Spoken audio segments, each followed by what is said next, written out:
రాజస్థాన్ రాష్ట్రంలో అత్యంత సంచలనం సృష్టించిన ఇద్దరు కరుడుగట్టిన నేరస్తులు ఇప్పుడు ఒక ఇంటి వారు కాబోతున్నారు. ఒకరు అందంతో వలవేసి హతమార్చే హనీ ట్రాప్ కిల్లర్, మరొకరు ఒకే కుటుంబంలో 5గురిని నిర్దాక్షిణ్యంగా మట్టుబెట్టిన హంతకుడు. చట్టం విధించిన యావజ్జీవ కారాగార శిక్ష వారిని జైలు గోడల మధ్య బంధించిన విధి మాత్రం వారిని ప్రేమలో పడేసింది. ఈ వింతైన ప్రేమ కథ ఇప్పుడు దేశవ్యాప్తంగా చర్చనీయాంశంగా మారింది. ప్రియా సేఠ్ ఈ పేరు వింటేనే రాజస్థాన్ లో ఒకప్పుడు వణుకు పుట్టేది. 2018లో డేటింగ్ యాప్ ద్వారా దుష్యంత్ శర్మ అనే యువకుడిని ట్రాప్ చేసి కిడ్నాప్ చేసిన అనంతరం అతి దారుణంగా హత్య చేసిన కేసులో ఈమె ప్రధాన దోషి. మరోవైపు హనుమాన్ ప్రసాద్ అలియాస్ జాక్ 2017లో అల్వార్ జిల్లాలో ఒకే కుటుంబానికి చెందిన 5గురిని వరుసగా హత్య చేసి రక్తం ఏరులై పారించిన క్రూరమైన చరిత్ర కలిగిన వ్యక్తి. ఈ ఇద్దరి నేర స్వభావం చూసి న్యాయస్థానం వీరికి యావజ్జీవ శిక్ష విధించి సెంట్రల్ జైలుకు పంపింది. వీరిద్దరి ప్రవర్తనలో మార్పు వచ్చిందని భావించిన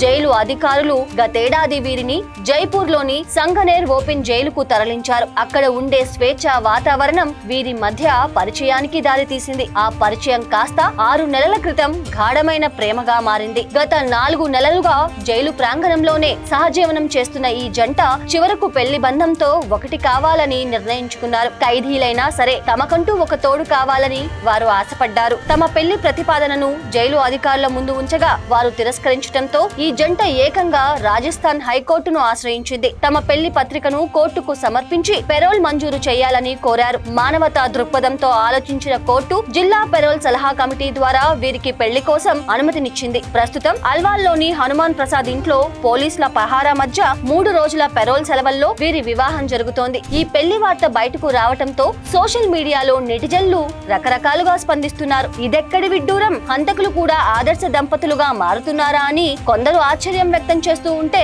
మరికొందరు పోలీస్ సెక్యూరిటీతో పెళ్లి మండపం, కోర్టు అనుమతితో పెరోల్ సెలవులు, నిజంగా సినిమా రేంజ్ క్లైమాక్స్ అంటూ ఫన్నీగా కామెంట్లు పెడుతున్నారు. వివాహం ముగిసిన వెంటనే ఈ కొత్త జంట తిరిగి జైలు గోడల మధ్యకు చేరుకొని తమ మిగిలిన శిక్షా కాలాన్ని అనుభవించాల్సి ఉంటుంది.